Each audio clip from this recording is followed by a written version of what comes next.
십자가의 도가 우리에게는 하나님의 능력으로 임하기를 예수님의 이름으로 축복합니다. 사망에서 생명으로 옮겨지고 예수님께서 나의 주, 나의 하나님이심을 확인하며 고백함이 우리의 인생 여정의 이야기가 될 줄로 믿습니다. 어린아이가 장성하여 어른이 되어 자식까지 낳았으니 꽤 오랜 세월이 흘렀습니다. 하지만 여전히 하나님의 약속은 성취되지 않고 광야 길을 걸어가야만 했습니다. 그리고 얼마 전에는 대제사장인 아론까지 죽었습니다. 도대체 언제까지 광야를 다녀야 되는 것인지, 언제쯤 그 약속의 땅에 들어가게 될지 사실 묘연한 일이었습니다. 그러자 그들의 마음이 상합니다. 마음이 상하고 그들에게 인내심이 사라져버립니다. 인내심이 사라졌다는 것은 믿음이 없어졌다는 얘기입니다. 믿음이 바닥을 쳐버리면 나오는 게 뭔지 아십니까? 원망, 불평, 불만입니다. 내 입술에 원망과 불평과 불만이 있다면 지금 내 신앙이 바닥치고 있는 겁니다. 그러자 그들은 하나님께서 주신 만나조차 뭐라고 얘기를 하냐면 하찮은 음식이라고 얘기합니다.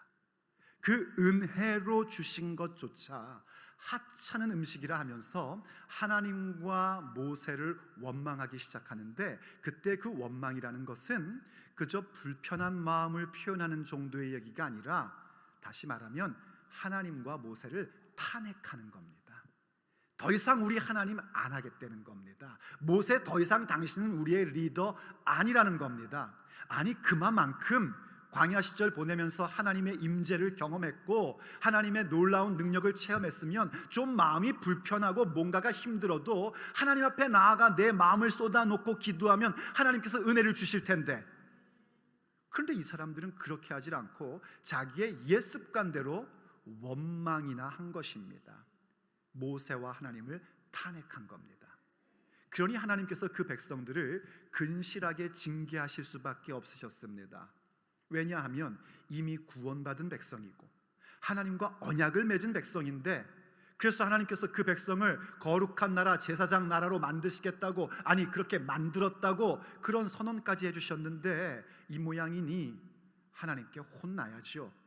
하나님께서 불뱀을, 이 맹독이 있는 불뱀을 이스라엘 진영 가운데 집어넣으십니다. 사람들이 뱀에 물려서요 여기저기서 죽어나가기 시작합니다. 그러자 이스라엘 백성이 그제서야 정신을 차리고 모세한테 와서 얘기를 합니다. 우리가 당신과 하나님께 범죄했습니다. 그러니 우리를 위하여 여호와께 기도해 주십시오. 사람들 참 얼굴도 두껍죠. 그런데 모세 좀 보십시오. 얼마나 마음이 좋은지 자기를 거역하고 자기를 탄핵했던 그 백성들을 위하여 하나님 앞에 나아가 기도합니다. 그게 크리스찬 리더십입니다. 아무리 속썩이고 힘들게 했어도 회개하여 돌아와 기도해 달라고 할 때에 그 영혼을 위하여 기도해 주는 것이 크리스찬 리더입니다. 어찌됐든 그러한 일들 가운데 하나님께서요 모세에게 응답을 주십니다. 그런데 그 응답이 참 묘합니다. 놋뱀을 만들어서 장대에 매달아 놓으라는 겁니다. 그래서 그것을 보는 사람은 그 몸에 있는 맹독이 전부 다 사라져서 살게 될 거라는 겁니다. 아니, 이게 말이 되는 일입니까? 지금 내 몸에 흐르는 이 맹독과 그 놋뱀 사이에 어떠한 화학적 반응이 있기에 내 몸이 낫는단 말입니까? 이렇게 생각하고 그 놋뱀을 보지 않은 사람들은 다 죽었습니다. 그런데 그것이 하나님의 말씀에 의한 것, 바로 주의 종을 통하여 주신 하나님의 말씀이라는 사실을 알고 정말 이러면서 그 놋뱀을 본 사람들은 온몸에 독이 다 빠지고 살아난 것입니다. 그야말로 기적이 일어난 겁니다. 그런데 참 이상하지 않습니까? 하나님께서 여러 가지 방법으로 그 백성들을 구해 주실 수 있습니다. 그런데 그 중에 하필이면 왜 뱀을 만들어서 매달라고 했을까요? 아시다시피 성경에서 뱀이라는 것은 죄와 저주의 상징입니다. 이스라엘 백성은요, 혐오하는 동물 가운데 어쩌면 최고라고 해도 과언이 아닌 것이 이 뱀이라는 동물이에요. 그런데 그 뱀을 매달라고 하신 것이 도대체 이해가 되지 않았었습니다. 하지만 그 일이 있고 나서 1500년 이후 우리 예수님께서 요한복음 3장에서 그것이 무엇인지를 가르쳐 주십니다. 주께서 이렇게 말씀하십니다. 모세가 광야에서 뱀을 든 것 같이 인자도 들려야 하리라. 바로 그 놋뱀은 누구를 보여주는 예고편이었냐면, 말씀이 육신이 되어 우리 가운데 나타나셨고 그 죄 없으신 분이 우리가 받아야 할 모든 죄와 저주를 대신 지시고 십자가에 매달리시는 사건에 대한 예고편이었음을 예수님께서 말씀해 주신 것입니다. 그 일이 바로 우리에게 일어나는 일이란 말입니다. 예수님의 십자가는 어떠한 것인가? 바로 우리가 받아야 할 죄와 저주를 예수님이 온몸으로 받으신 겁니다. 얼마나 그것이 힘들고 괴로우셨으면 십자가 위에서 나의 하나님, 나의 하나님, 어찌하여 나를 버리셨나이까 할 만큼 하나님과의 단절된 상태를 경험하는 그 부분이었고, 그때 예수님은 그야말로 뱀과 같이 모든 죄와 저주를 온몸에 담고 계셨던 겁니다. 그래서 하나님조차도 그 고개를 돌리시는 상징으로 햇빛조차, 해조차 어두워졌던 것이 그때의 사건이었던 겁니다. 그래서 성경이 우리에게 이렇게 얘기해 줍니다. 하나님이 세상을 이처럼 사랑하사 독생자를 주셨으니 이는 저를 믿는 자마다 멸망치 않고 영생을 얻게 하려 하심이라. 아멘. 하지만 그게 이성적으로 이해가 됩니까? 아니, 어떻게 내가 멸망을 받지 않고 영생을 얻는 것이 그 십자가의 예수님을 믿음으로 말미암아 이루어진단 말입니까? 도대체 믿어지지 않는 일입니다. 그런데 그 광야에서 놋뱀을 보면 낫는다는 그 말을 그냥 믿고 보는 자들이 나음을 입은 것처럼 예수님의 십자가를 믿는 자들에게는 영생을 얻고 하나님의 자녀되는 권세가 주어지고, 하나님의 권세가 무엇인지 내 인생 가운데 나타나는 역사가 이루어진단 말입니다. 그것이 바로 하나님의 능력입니다. 그래서 고린도전서가 얘기하는 것처럼요, 십자가의 도가 멸망당할 자들에게는 미련한 것, 말도 안 되는 어리석은 것이지만 구원을 받는 우리에게는, 바로 저와 여러분에게는 하나님의 능력이 되는 것입니다. 그게 십자가입니다. 그게 예수님의 십자가인 것입니다. 바로 요한복음이 우리를 그 현장으로 이끌어갑니다. 요한복음은 우리를 그 현장으로 이끌어가면서 이 요한복음을 처음 읽고 있을 1차 독자들은 이미 알고 있는, 다시 말해서 공관복음, 마태, 마가, 누가복음에 기록되어 있는 것들은 과감하게 생략을 하고, 또 어떤 부분은 좀 더 자세하게 설명을 해주면서 과연 예수님의 십자가가 우리에게 무엇을 보여주고 있고 예수님의 십자가의 능력이 어떠한 것인지를 우리가 믿어야 할 것에 대하여 그 메시지를 주고 있는 겁니다. 예수님께서 못 박히신 곳, 우린 예수님의 십자가를 바라보며 과연 무엇을 보아야 하고 무엇을 믿어야 하겠습니까? 오늘 우리가 함께 들으며 함께 믿어야 할 주님의 메시지입니다. 첫째, 예수님께서 십자가를 지시고 나가신 그 자리는 사망에서 생명으로의 길입니다. 예수님이 십자가를 지시고 못 박히신 그 자리가 어떠한 자리인가? 그 자리를 오늘 본문은 해골이라고 했습니다. 한번 17절을 보십시오. 그들이 예수님을 맡음에 예수님께서 자기의 십자가를 지시고 해골, 히브리 말로 골고다라 하는 곳에 나가시니, 여기 17절에 그들은 누구를 얘기하는 거냐면 대제사장들을 얘기하는 것입니다. 여러분도 아시다시피 지금 예수님께서 십자가형을 지시는 것은 로마의 사형법에 의하여 진행되는 겁니다. 그러면 로마 군병들이 그 모든 것들을 하게끔 되어 있고 사실은 로마 군병들이 다 했습니다. 그럼에도 불구하고 요한복음은 우리에게 무엇라고 가르쳐줬냐면 빌라도가 예수님을 대제사장들에게 넘겨주었다. 16절에서 그렇게 얘기를 했었습니다. 그리고 대제사장들이 예수님을 맡았다라고 얘기해요. 여기에는 요한복음의 의도가 있습니다. 그것은 이겁니다. 바로 요한복음 1장에서 세례 요한이 얘기했던 것 기억하시죠? 보라, 세상 죄를 지고 가는 하나님의 어린 양이로다. 이 세상 죄를 지고 가는 하나님의 어린 양이라는 것은 구약에 두 가지의 심상이 들어 있습니다. 하나는 유월절이고 하나는 대속죄일입니다. 그래서 그 부분 가운데 유월절, 지금 이 일이 일어나고 있는 시기가 유월절이기 때문에 예수님께서 바로 하나님의 어린 양이심을 확실히 보여주는 겁니다. 어린 양, 바로 그 대표적인 유월절의 어린 양을 누가 잡는가? 대제사장이 잡게끔 되어 있단 말이에요. 바로 그러한 모습을 우리에게 더욱더 부각시키시고자 바로 예수님께서 지금 그 십자가의 길을 가는 것은 우리를 구원하시기 위한 유월절 어린 양이시고 우리의 죄를 씻어주시는 대속죄일의 고르반인 것을, 대속죄일의 속죄제인 것을 우리에게 나타내 보여주고자 하는 것입니다. 어찌되었든 예수님께서 그렇게 하나님의 어린 양으로서 가신 그 길이 어딘가? 바로 해골이라는 곳이었답니다. 해골. 왜 해골이라는 지명이 붙였냐면 그 지역 모습이 해골과 유사됩니다. 그래서 사람들이 그 지역을 해골이라고 했고, 그래서인지 많은 사형 집행이 그곳에서 일어났었습니다. 그리고 그곳 이름을 히브리 말로는 골고다라 하고, 이게 나중에 라틴어로는 어떻게 번역이 되냐면 갈보리라고 번역이 됩니다. 그래서 해골, 골고다, 갈보리는 다 똑같은 얘기입니다. 무슨 얘기냐면 죽음의 자리, 그야말로 사망의 자리라는 겁니다. 그런데 그 사망의 자리 가운데 무엇이 세워졌는가? 생명의 십자가가 세워졌습니다. 그것이 예수님의 십자가입니다.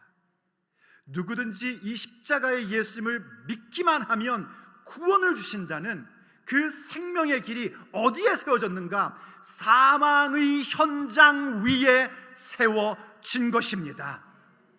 그래서 주님께서 일찍이 이런 말씀을 하신 적이 있습니다. 요한복음 5장 24절, 내가 진실로 진실로 너희에게 이르노니 내 말을 듣고 또 나 보내신 이를 믿는 자는 영생을 얻었고 심판에 이르지 아니하리니 사망에서 생명으로 옮겼느니라.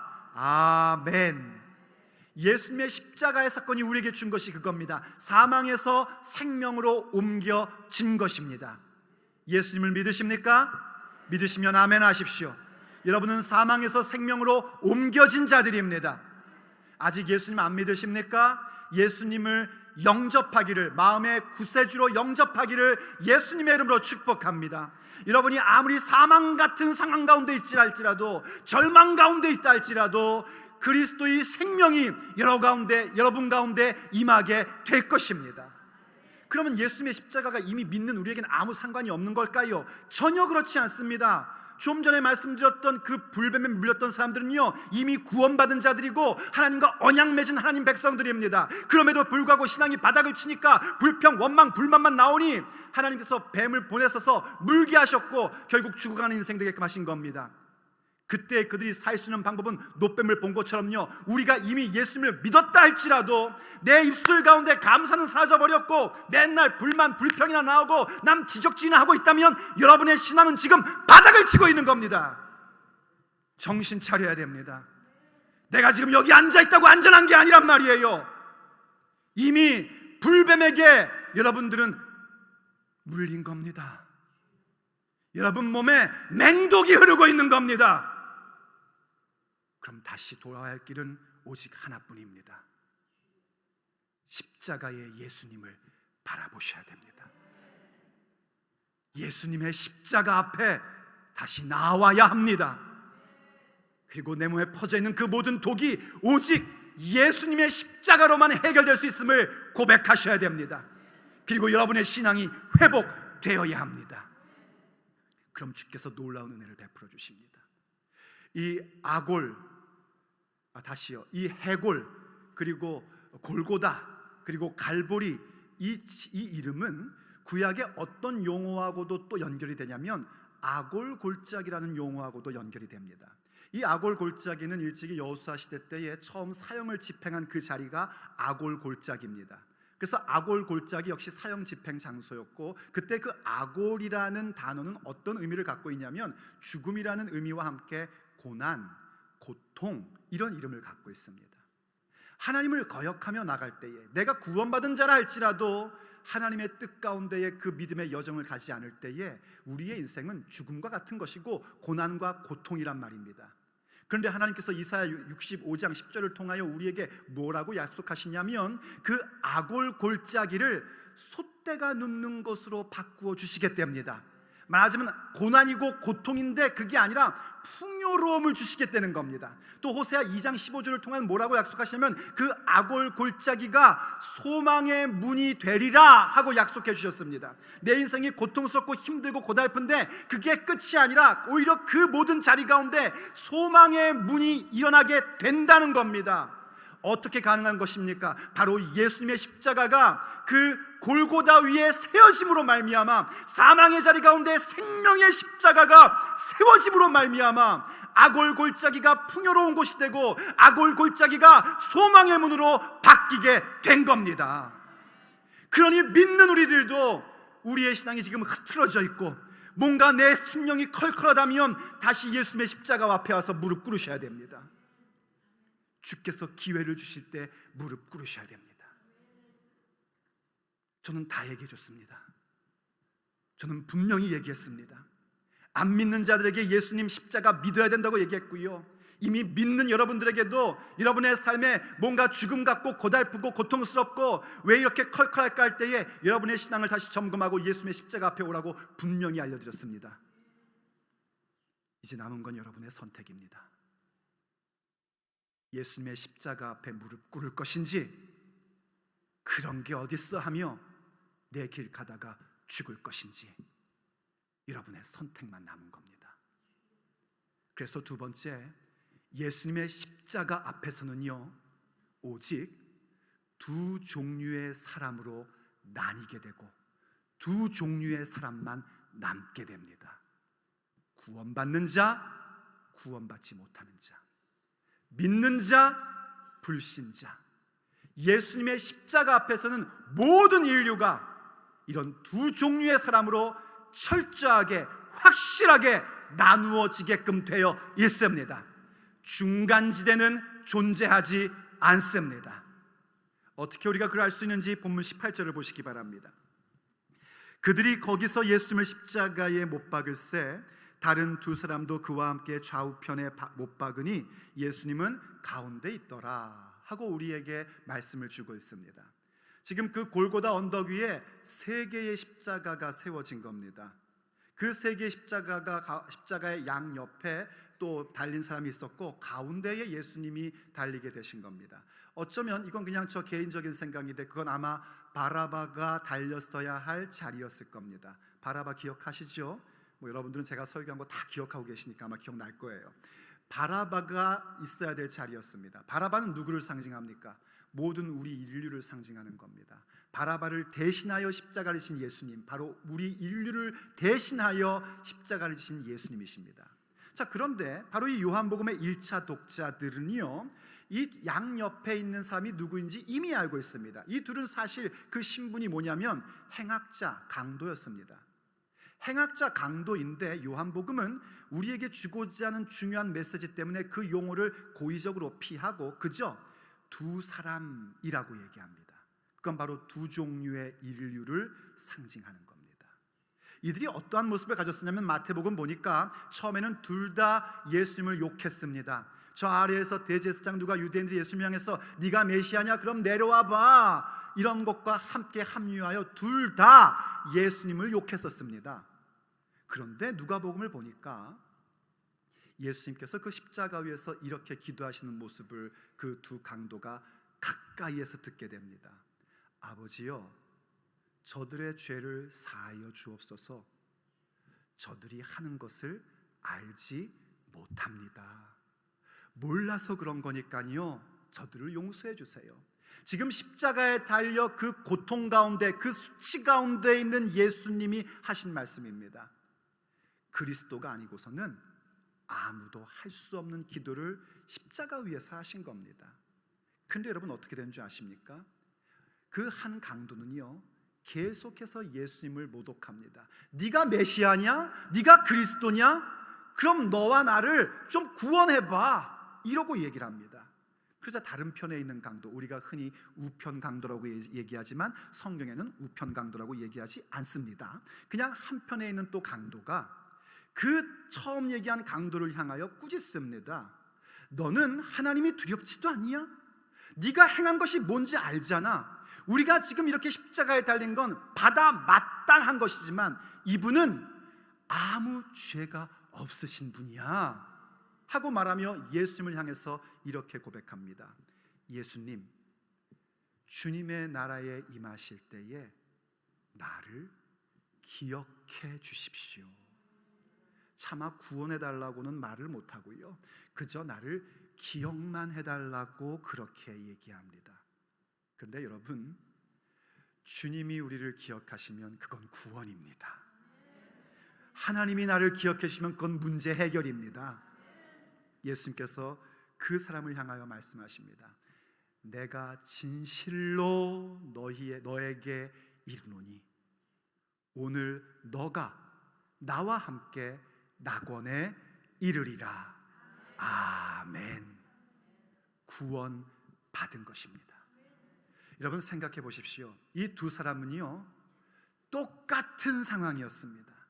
똑같은 환경이었습니다. 아니, 이 사람들처럼 똑같은 환경 가운데 있기도 참 드문 일입니다. 똑같은 고난을 받고 있었고, 똑같이 힘들고, 똑같은 환경 가운데 있었고, 똑같은 주님의 말씀을 직접 들은 겁니다.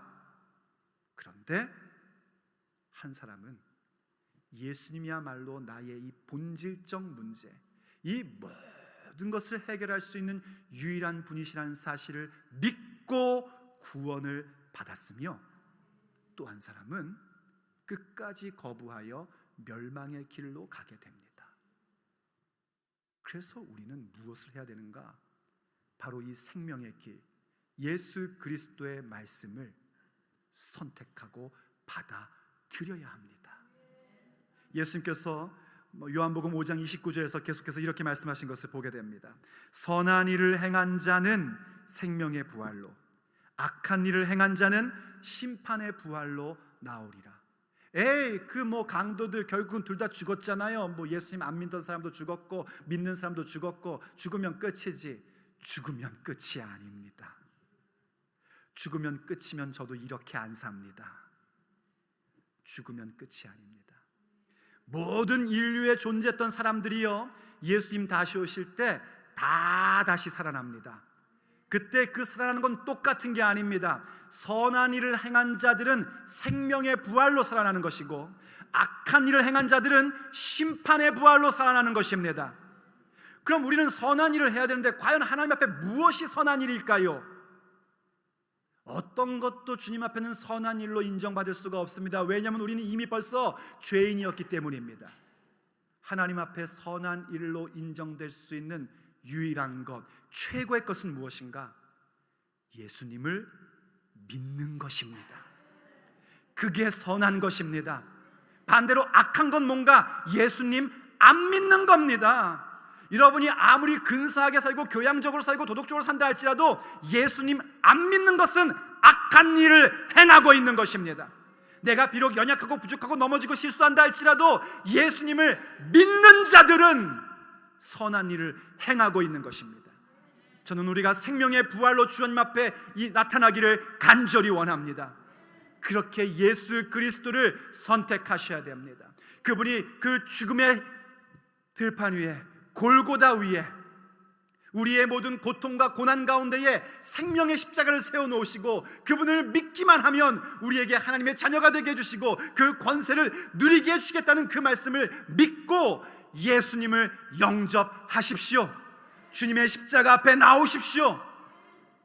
우리에게 생명의 부활이 있다는 사실을 알게 될 것입니다. 그럴 때 주께서 우리에게 무엇을 알게 해주시냐면 과연 그분이 내 인생 가운데 왕이시며 하나님이심을 밝혀주십니다. 나로 하여금 아무 감각 없이 아무 느낌 없이 그래요 예수님은 나의 왕이세요, 그래요 예수님은 나의 하나님이요, 그런 얘기가 아니란 말입니다. 과연 내 인생을 책임지시는 주님 왕이시구나, 이 고백하게 해주시고 과연 그분에게는 불가능이 없는 하나님이시구나 하는 고백을 하게끔 만들어 주신단 말입니다. 그게 예수님의 십자가의 능력입니다. 그래서 세 번째, 주님께서 못 박히신 그 자리 가운데 우리는 무엇을 보게 되냐면 왕이신 하나님을 선포하는 모습을 보게 됩니다. 우리 예수님은 왕이신 하나님이십니다. 오늘 본문 19절부터 보면요, 빌라도가 패를 쓰는 것을 보여줍니다. 19절을 보십시오. 빌라도가 패를 써서 십자가 위에 붙이니 나사렛 예수 유대인의 왕이라 기록되었더라. 사실 이 부분은요, 다른 공관복음보다 좀 더 자세하게 기록해주고 있는 겁니다. 다른 데는 그저 유대인의 왕 이렇게 썼는데 나사렛 예수 유대인의 왕하고 예수님 십자가 위에 표현되어 있는 그 죄명과 이름이 적혀져 있는 그 패를 이렇게 기록을 했답니다. 예수님께서 못 박히신 곳이 성에서 가까운 고로 많은 유대인이 이 패를 읽는데 히브리어, 로마어, 헬라어로 기록됐답니다. 이 세 가지 언어는 당시 그 지역 가운데 모든 세상의 언어라고 해도 과언이 아닙니다. 모든 사람들이 읽을 수 있도록 그렇게 기록한 겁니다. 그러자 21절, 유대인의 대제사장들이 빌라도에게 이르되 유대인의 왕이라 쓰지 말고 자칭 유대인의 왕이라 쓰라고 그렇게 요청을 합니다. 왜냐하면 이 사람들이 뭐라고 그랬죠? 우리에게는 가이사 외에는 왕이 없습니다 하고 정말 미친 사람 같은 얘기들을 했습니다. 대제사장들은 그러면 안 되는 거였어요. 사실은요, 오직 여호와만이 그들의 왕이라고 고백해야 될 사람들이거든요. 그래서 그게 걸렸는지 이렇게 쓰지 말라는 겁니다. 유대인의 왕이 아니라 자칭 유대인의 왕이라고 했다고 그렇게 쓰라고 합니다. 그런데 지금 아시다시피 빌라도가 예수님을 십자가에 내어준 것은요, 자기의 의지가 아닙니다. 빌라도는 예수님을 3번이나 놓아주려고 했어요. 그런데 이 유대인들과 대제사장들이요, 이 빌라도를 계속해서 푸시했고요, 위협을 했어요. 이 사람 놔주면은요, 당신은 가이사의 충신이 아닙니다. 자기를 스스로 왕이라는 자들을 놓아주면은요, 그것은 가이사를 배반하는 것입니다. 그렇게 위협했걸랑이요. 그래서 어쩔 수 없이 그렇게 밀려가지고 내준 거예요. 기분 좋아요, 나빠요? 기분 나쁘죠. 그래서 그 빌라도가 유대인들의 말을 더 이상 들어줄 것을 거부합니다. 그래서 이렇게 얘기합니다. 빌라도가 대답하되 내가 쓸 것을 썼다. 넌 끝! 더 이상 말하지 마! 해버린 겁니다. 빌라도는 그런 마음 때문에 이렇게 나사렛 예수 유대인의 왕 이라고 쓴 것일 수 있습니다. 그러나 여기에는 하나님의 놀라운 섭리가 담겨져 있습니다. 그것은 마치 대제사장 가야바가 자기의 직위와 유대 종교를 지키기 위해서 예수님을 죽일 것을 모의할 때에 그는 모르고 했지만 사실은 그가 그 해의 대제사장이라서 예수님이 어떻게 죽으실 것을 미리 말한 것과 같이 지금 빌라도가 하는 이 행위도 예수님의 십자가형을 선언하고 이루어갈 수 있는 권위를 가진 자로서 하나님의 섭리를 그가 행하고 있었던 겁니다. 그건 바로 예수님이 정말 왕이라는 사실입니다.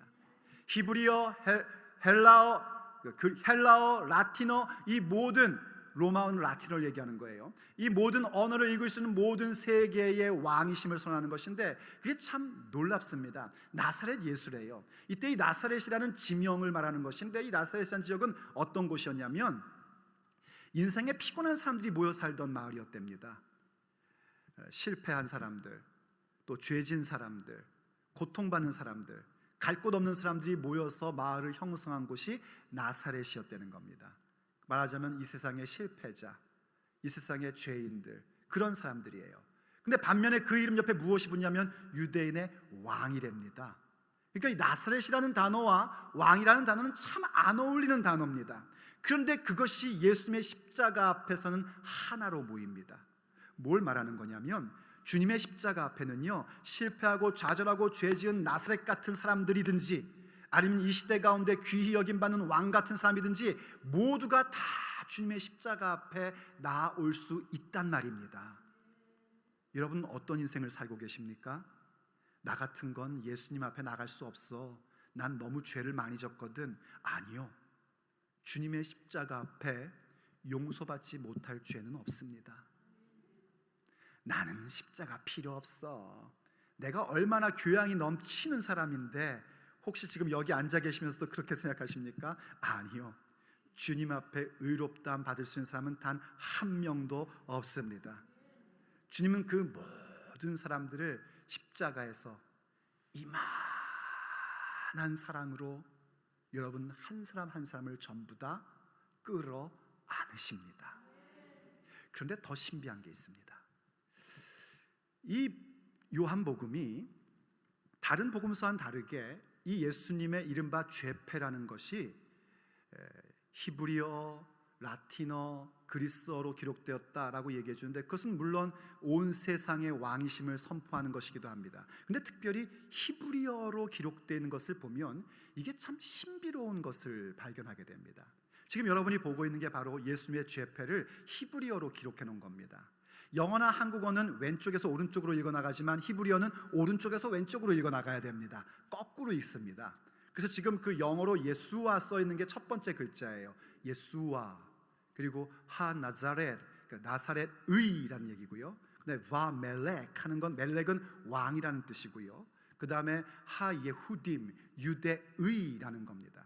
근데 이 단어가 딱 네 글자가 보여질 때 히브리 말을 아는 사람들은 저 각각 네 개의 단어 가운데 앞 첫자, 그 뭐라 그럽니까? 이니셜? 첫 글자 네 개가 눈에 확 들어오게끔 되어 있습니다. 그 네 글자 말입니다. 그 아래 쓰여놓은 YHWH 이렇게 표기해놓은 그 네 글자. 이게 무슨 글자냐면 하나님의 이름을 얘기하는 네 글자입니다. 우리가 요즘 여호와 혹은 야훼라고 읽는 거예요. 유대인들은 그 이름이 너무 거룩해서 안 읽다가 어떻게 읽는지 다 잊어버렸어요. 그래서 그냥 네 글자라고도 표현을 하기도 합니다.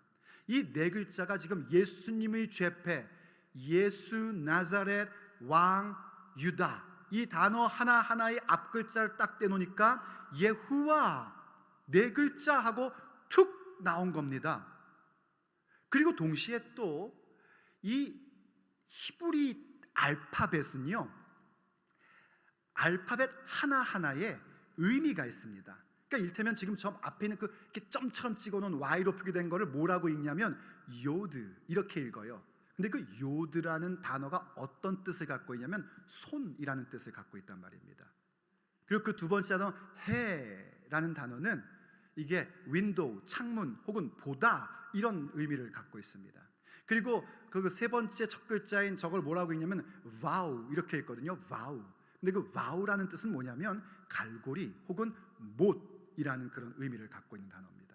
그리고 또 두 번째와 똑같은 해, 보라입니다. 그럼 이제 풀어 설명하면 이겁니다. 손 보라, 못 보라.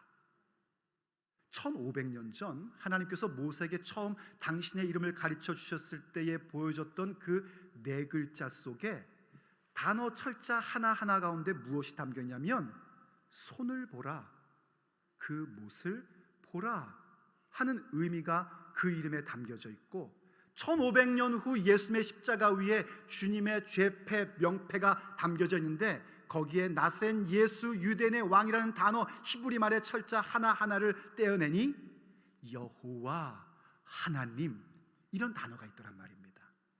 물론 이것이 학문적으로나 신학적으로 아직 체계화된 그런 주장은 아닙니다. 하지만 그렇다고 해서 이게 그저 우연이겠지 하기에는 너무나 신비롭고 아름다운 모습이 여기에 담겨져 있는 겁니다. 바로 예수님께서 하나님이시라는 사실입니다. 그러다 보니 이해가 되는 게 하나 있습니다. 예수께서 부활하시고 제자들을 찾아가셨을 때에 거기에 이 도마라는 제자가 없었습니다. 제자들이 도마에게 예수님께서 부활하셨다고 하니까 도마가 뭐라는 줄 아십니까? 야야야 그런 소리 하지 마. 나는 과학적 사고를 갖고 있는 사람이거든.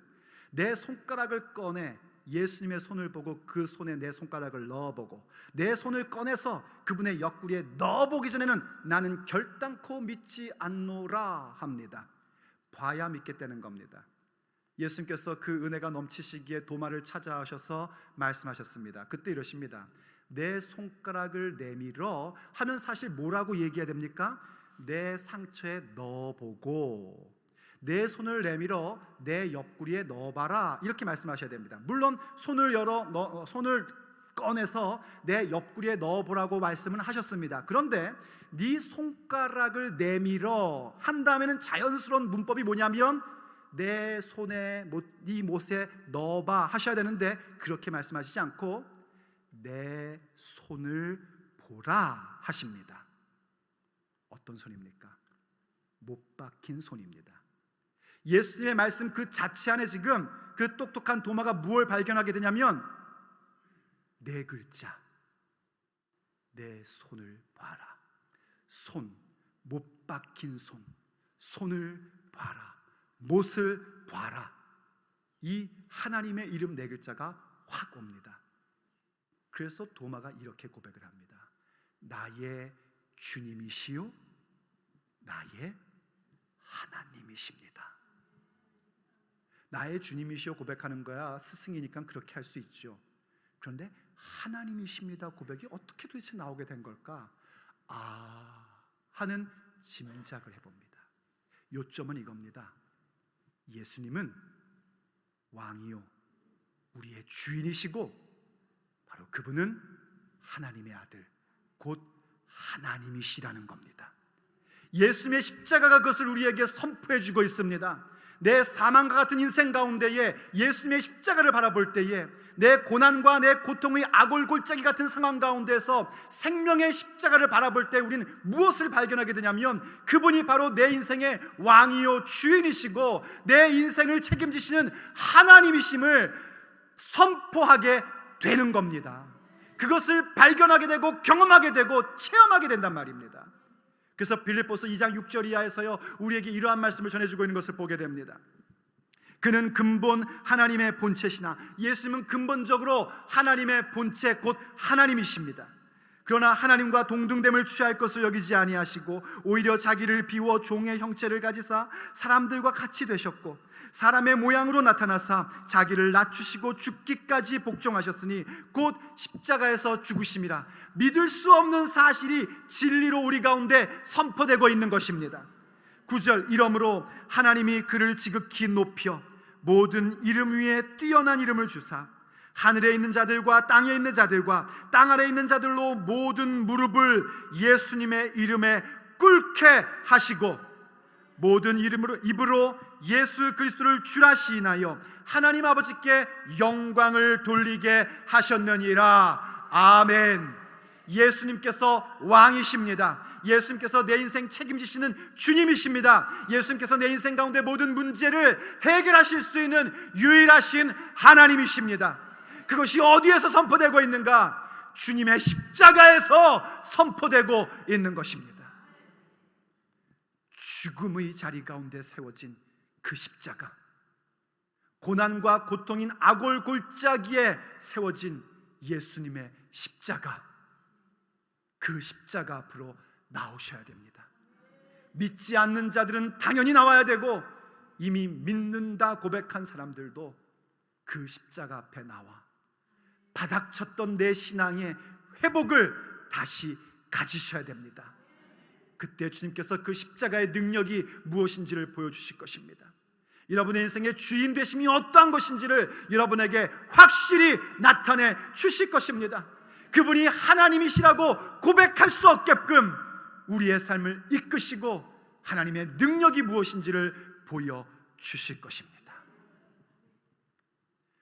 그러므로 오늘도 주님 앞에 찬미하며 나가기를 원합니다. 우리의 인생 가운데 의지하고 힘으로 여겼던 모든 것들은 전부 다 변해버리고 전부 다 우리에게 절망만 줄 뿐입니다. 그러나 오직 예수님의 십자가, 그 십자가만이 변함없이 우리의 소망이 되고 우리의 능력이 됩니다. 그러므로 우리가 그러한 믿음을 가지고 주님 앞에 이 찬미를 올리기를 원합니다.